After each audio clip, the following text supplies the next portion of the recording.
ಮಹಾಕುಂಭಮೇಳದಲ್ಲಿ ಮೋದಿಯವರು ಕುಂಭ ಸ್ನಾನವನ್ನ ಮಾಡಿದ್ರು. ಸಹಜವಾಗಿ ಮೋದಿಯವರು ಬರ್ತಾರೆ, ಕುಂಭ ಸ್ನಾನದಲ್ಲಿ ಭಾಗಿಯಾಗ್ತಾರೆ ಅನ್ನುವಂತ ವಿಷಯ ಒಂದ್ ಕಡೆಯಾದ್ರೆ, ಫೆಬ್ರವರಿ 5ನೇ ತಾರೀಕನ್ನೇ ಮೋದಿ ಯಾಕೆ ಪುಣ್ಯ ಸ್ನಾನ ಮಾಡೋದಕ್ಕೆ ಆಯ್ಕೆ ಮಾಡಿಕೊಂಡ್ರು ಅನ್ನೋದು ಕೂಡ ಒಂದಷ್ಟು ಕುತೂಹಲದ ಅಂಶಗಳಿಗೆ ಕಾರಣವಾಗುತ್ತೆ. ಮಹಾಕುಂಭಮೇಳದಲ್ಲಿ ಪವಿತ್ರ ಸ್ನಾನ ಮಾಡೋದಕ್ಕೆ, ಅದರಲ್ಲೂ ಮೌನಿ ಅಮಾವಾಸ್ಯೆ, ವಸಂತ ಪಂಚಮಿಯಲ್ಲಿ ಸಾಕಷ್ಟು ಮಂದಿ ಬಂದು ಪುಣ್ಯ ಸ್ನಾನ ಮಾಡಿ ಹೋಗಿದ್ದನ್ನ ನೋಡಿದೀವಿ. ಕೋಟ್ಯಾಂತರ ಮಂದಿ ಸಂಗಮದಲ್ಲಿ ಪವಿತ್ರ ಸ್ನಾನವನ್ನೂ ಮಾಡಿದ್ದಾರೆ.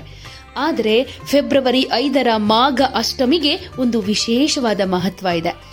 ಹಿಂದೂ ಕ್ಯಾಲೆಂಡರ್ನ ಪ್ರಕಾರ ಈ ದಿನ ತಪಸ್ಸು, ಧ್ಯಾನ ಹಾಗೆ ಭಕ್ತಿಗೆ ಹೆಸರುವಾಸಿಯಾಗಿದೆ ಅಂತ ಹೇಳಲಾಗುತ್ತೆ. ಪ್ರಯಾಗ್ರಾಜ್ನ ಸಂಗಮದಲ್ಲಿ ಪ್ರಧಾನಿ ನರೇಂದ್ರ ಮೋದಿ ಕುಂಭ ಸ್ನಾನವನ್ನ ಮಾಡಿದ್ದಾಯ್ತು.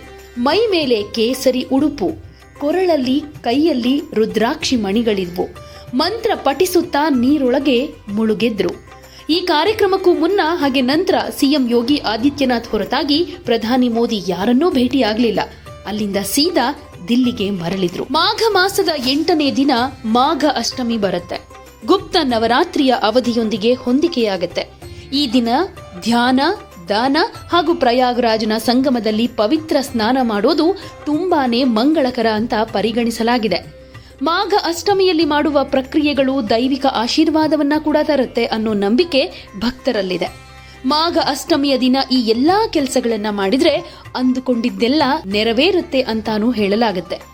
ಹಾಗೆ ಇಲ್ಲಿ ಒಂದು ಕುತೂಹಲಕಾರಿ ವಿಷಯ ಅಂದ್ರೆ, ಫೆಬ್ರವರಿ 5 ಮಹಾಭಾರತದಲ್ಲಿ ಭೀಷ್ಮ ಪಿತಾಮಹರು ತಮ್ಮ ಬಾಣಗಳ ಹಾಸಿಗೆ ಮೇಲೆ ಮಲಗಿ ಸೂರ್ಯ ಉತ್ತರ ದಿಕ್ಕಿಗೆ ಚಲನೆ, ಶುಕ್ಲ ಪಕ್ಷಕ್ಕೆ ಪರಿವರ್ತನೆಗೊಳ್ಳೋರಿಗೆ ಕಾಯ್ತಾ ಇದ್ರು. ನಂತರ ತಮ್ಮ ಮರ್ತ್ಯು ಜೀವನದಿಂದ ನಿರ್ಗಮಿಸಿದ್ರು. ಶ್ರೀಕೃಷ್ಣ ಪಕ್ಕದಲ್ಲಿದ್ದಾಗ ಭೀಷ್ಮ ಮಾಘ ಮಾಸದ 8ನೇ ದಿನ ಮೋಕ್ಷ ಪಡೆದ್ರು ಅಂತ ಹೇಳಲಾಗಿದೆ. ಭೀಷ್ಮನ ಆಧ್ಯಾತ್ಮಿಕ ಪ್ರಯಾಣ ಹಾಗೆ ಅಚಲ ಸಮರ್ಪಣೆಯನ್ನ ಗೌರವಿಸೋದಕ್ಕೆ ಈ ದಿನವನ್ನ ಹಿಂದೂ ಸಂಪ್ರದಾಯದಲ್ಲಿ ಆಚರಿಸಲಾಗುತ್ತೆ.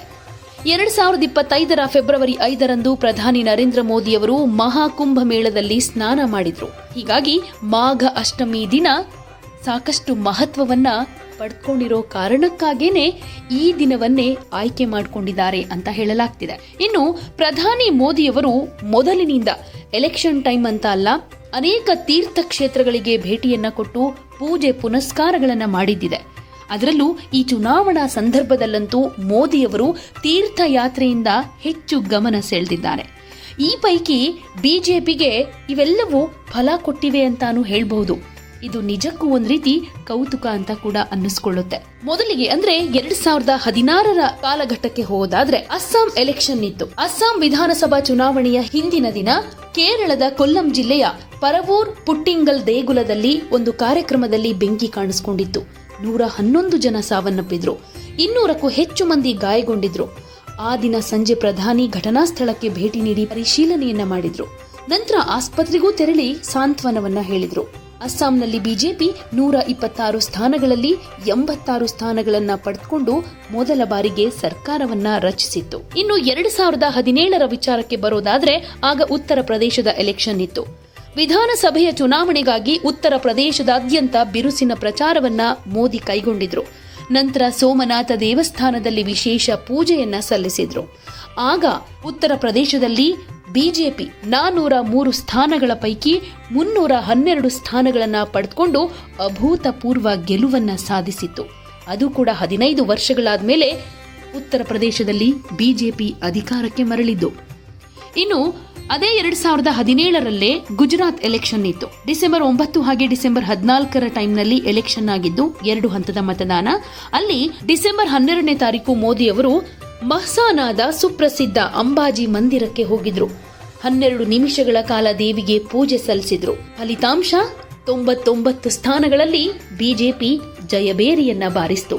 8ನೇ ಬಾರಿಗೆ ಸತತವಾಗಿ ಬಿಜೆಪಿ ಅಲ್ಲಿ ಅಧಿಕಾರವನ್ನ ಹಿಡಿತು. ಇನ್ನು 2019ರ ವಿಚಾರಕ್ಕೆ ಬರೋದಾದ್ರೆ, ಲೋಕಸಭಾ ಎಲೆಕ್ಷನ್ ಅದು ಕೊನೆಯ ಹಂತಕ್ಕೆ ಚುನಾವಣೆ ನಡೀತಾ ಇತ್ತು. ಅದರ ಹಿಂದಿನ ದಿನ ಮೋದಿಯವರು ಕೇದಾರನಾಥಕ್ಕೆ ತಲುಪಿದ್ರು. ಬೂದು ಬಣ್ಣದ ಸಾಂಪ್ರದಾಯಿಕ ಪಹಾರಿ ಉಡುಪು, ಕೇಸರಿ ನಡುಪಟ್ಟಿಯನ್ನ ಧರಿಸಿದ್ದ ಮೋದಿ ಪೂಜೆ ಪುನಸ್ಕಾರಗಳಲ್ಲಿ ತೊಡಗಿ ಅಭಿಷೇಕವನ್ನು ಮಾಡಿದ್ರು. ಅಲ್ಲದೆ ಸನಿಹದ ರುದ್ರ ಗುಹೆಯಲ್ಲಿ 17 ಗಂಟೆ ಧ್ಯಾನವನ್ನ ಮಾಡಿದ್ರು. ಅದರ ನೆಕ್ಸ್ಟ್ ಡೇ ಬದರಿನಾಥ ತಲುಪಿ ಅಲ್ಲೂ ಕೂಡ ವಿಶೇಷವಾದ ಪೂಜೆಯನ್ನ ಸಲ್ಲಿಸಿದ್ರು. ಸೊ ಲೋಕಸಭೆಯ ಫಲಿತಾಂಶ ಬಂದಿದ್ದು 303 ಸ್ಥಾನಗಳನ್ನ ಬಿಜೆಪಿ ಗೆದ್ದುಕೊಂಡಿದೆ ಅಂತ. ಈ ಪ್ರಚಂಡ ಬಹುಮತ ಸಾಧಿಸೋದಕ್ಕೂ ಕೂಡ ಮೋದಿ ಅವರ ಪೂಜೆ ಪುನಸ್ಕಾರ ಭಕ್ತಿಯೇ ಕಾರಣ ಅಂತಾನೂ ವಿಶ್ಲೇಷಿಸಲಾಗಿತ್ತು. ಯಾಕೆಂದ್ರೆ 2ನೇ ಅವಧಿಗೆ ಅಲ್ಲಿ ಬಿಜೆಪಿ ಅಧಿಕಾರವನ್ನ ಕೈ ಹಿಡಿದಿದ್ದು. ಇನ್ನು 2021ರಲ್ಲಿ ಬಂಗಾಳ ಎಲೆಕ್ಷನ್ ಇತ್ತು. ಪಶ್ಚಿಮ ಬಂಗಾಳದ 294 ಅಸೆಂಬ್ಲಿ ಸ್ಥಾನಗಳಿಗೆ ಹಾಗೆ ಅಸ್ಸಾಂನಲ್ಲಿ 47 ಸ್ಥಾನಗಳಿಗೆ ಮೊದಲ ಹಂತದ ಮತದಾನ ನಡೆಯಿತು. ಆಗ ಬಾಂಗ್ಲಾದೇಶದ ಢಾಕಾದಲ್ಲಿರೋ ಜೇಶೋರೇಶ್ವರಿ ಕಾಳಿಕಾ ದೇವಿಗೆ ಪೂಜೆ ಮಾಡಿದ್ರು. ನಂತರ ಮಥುವಾ ಸಮುದಾಯದ ದೇಗುಲಕ್ಕೂ ಭೇಟಿ ಕೊಟ್ರು. ಫಲಿತಾಂಶ ಪಶ್ಚಿಮ ಬಂಗಾಳದಲ್ಲಿ ಬಿಜೆಪಿ 77 ಸ್ಥಾನಗಳನ್ನು ಪಡೆದು ಮೊದಲ ಬಾರಿಗೆ ಪ್ರತಿಪಕ್ಷ ಸ್ಥಾನಕ್ಕೇರಿತು. ಇನ್ನು ಅಸ್ಸಾಂನಲ್ಲಿ 60 ಸ್ಥಾನಗಳನ್ನ ಗೆಲ್ಲುವ ಮೂಲಕ 2ನೇ ಸಲ ಅಧಿಕಾರವನ್ನ ಹಿಡಿದುಕೊಳ್ತು. ಇನ್ನು 2023ರ ಸಂದರ್ಭ, ಆಗ ಕರ್ನಾಟಕ ಎಲೆಕ್ಷನ್. ಕರ್ನಾಟಕದಲ್ಲಿ 224 ವಿಧಾನಸಭಾ ಸ್ಥಾನಗಳಿಗೆ ಮತದಾನ ನಡೆಯಿತು. ಮೋದಿ ಅವರು ಆ ದಿನ ರಾಜಸ್ಥಾನದ ಉದಯಪುರದ ಶ್ರೀನಾಥ ಮಂದಿರದಲ್ಲಿ ಪ್ರಾರ್ಥನೆ ಸಲ್ಲಿಸಿದ್ರು. ಬಾಲಸ್ವರೂಪಿ ಕೃಷ್ಣನನ್ನ ಅಲ್ಲಿ ಪೂಜೆ ಮಾಡಿದ್ರು. ಆದ್ರೆ ಫಲಿತಾಂಶ ಇಲ್ಲಿ ಬಿಜೆಪಿಗೆ ವ್ಯತಿರಿಕ್ತವಾಯಿತು. ಯಾಕೆಂದ್ರೆ ಕಾಂಗ್ರೆಸ್ 135 ಸ್ಥಾನಗಳನ್ನ ಗೆದ್ದು ಅಧಿಕಾರವನ್ನ ಪಡೆದುಕೊಳ್ತು. ಬಿಜೆಪಿಗೆ 66 ಸ್ಥಾನ ಮಾತ್ರ ಸಿಕ್ಕಿದ್ದು. ಇನ್ನು 2024ರ ಮೇ 7 ಅಂದ್ರೆ ಕಳೆದ ಲೋಕಸಭಾ ಎಲೆಕ್ಷನ್ ನಲ್ಲೂ ಕೂಡ 3ನೇ ಹಂತದ ಮತದಾನ ನಡೀತಾ ಇರಬೇಕಾದ್ರೆ 12 ರಾಜ್ಯಗಳ 94 ಸ್ಥಾನಗಳಿಗೆ ಮತದಾನ ಆಯಿತು. ಉತ್ತರ ಪ್ರದೇಶ ವಿಧಾನಸಭೆಯ 10 ಸ್ಥಾನಗಳು ಸೇರಿದ್ವು. ಇದಕ್ಕೂ 2 ದಿನಗಳ ಮುಂಚೆ ಪ್ರಧಾನಿ ಮೋದಿಯವರು ಅಯೋಧ್ಯೆಗೆ ತೆರಳಿ ರಾಮ ಮಂದಿರದಲ್ಲಿ ಪ್ರಾರ್ಥನೆಯನ್ನ ಮಾಡಿದ್ರು. ಇಲ್ಲಿ ಫಲಿತಾಂಶ 94 ಸ್ಥಾನಗಳಲ್ಲಿ ಬಿಜೆಪಿ 57 ಸ್ಥಾನಗಳನ್ನ ಗೆದ್ದುಕೊಂಡಿತ್ತು ಉತ್ತರ ಪ್ರದೇಶದಲ್ಲಿ. ಇನ್ನು 2024ರ ಮೇ 13 4ನೇ ಹಂತದ ಲೋಕಸಭಾ ಎಲೆಕ್ಷನ್ ಅದು 10 ರಾಜ್ಯಗಳ 96 ಸ್ಥಾನಗಳಿಗೆ ಮತದಾನ ಆಯಿತು. ಆ ದಿನ ಮೋದಿಯವರು ಬಿಹಾರದ ಪಾಟ್ನಾ ಸಾಹಿಬ್ ಗುರುದ್ವಾರವನ್ನ ತಲುಪಿದ್ರು. ರೋಟಿಗಳನ್ನ ಸಿದ್ಧಪಡಿಸಿ ಭಕ್ತರಿಗೆ ಬಡಿಸಿದ್ರು. ಫಲಿತಾಂಶ 96 ಸ್ಥಾನಗಳಲ್ಲಿ ಬಿಜೆಪಿ 39 ಸ್ಥಾನಗಳನ್ನ ಪಡೆದುಕೊಳ್ತು.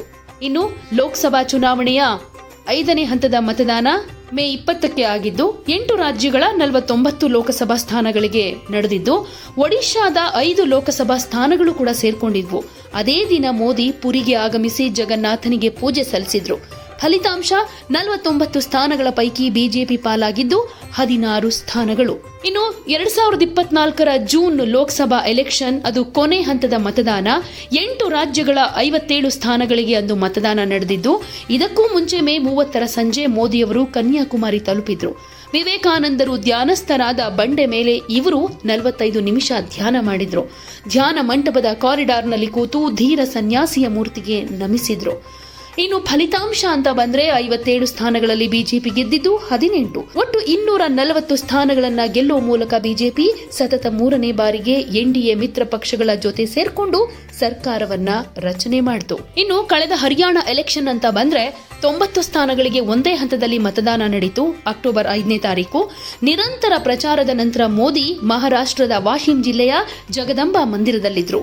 ಡೋಲು ಬಾರಿಸಿದ್ರು, ಮಾತೆಗೆ ಪೂಜೆ ಮಾಡಿದ್ರು. ಫಲಿತಾಂಶ 90ರಲ್ಲಿ 48 ಸ್ಥಾನಗಳನ್ನ ಗೆಲ್ಲುವ ಮೂಲಕ ಹರಿಯಾಣದಲ್ಲಿ ಬಿಜೆಪಿ 3ನೇ ಬಾರಿಗೆ ಅಧಿಕಾರವನ್ನ ಸ್ವೀಕರಿಸಿತು. ಹೀಗೆ ಮೋದಿಯವರು ಪ್ರತಿ ಎಲೆಕ್ಷನ್ ಸಂದರ್ಭದಲ್ಲೂ ಕೂಡ ತೀರ್ಥಯಾತ್ರೆಯನ್ನ ಮಾಡೋದು ಸಾಮಾನ್ಯವಾಗಿದೆ.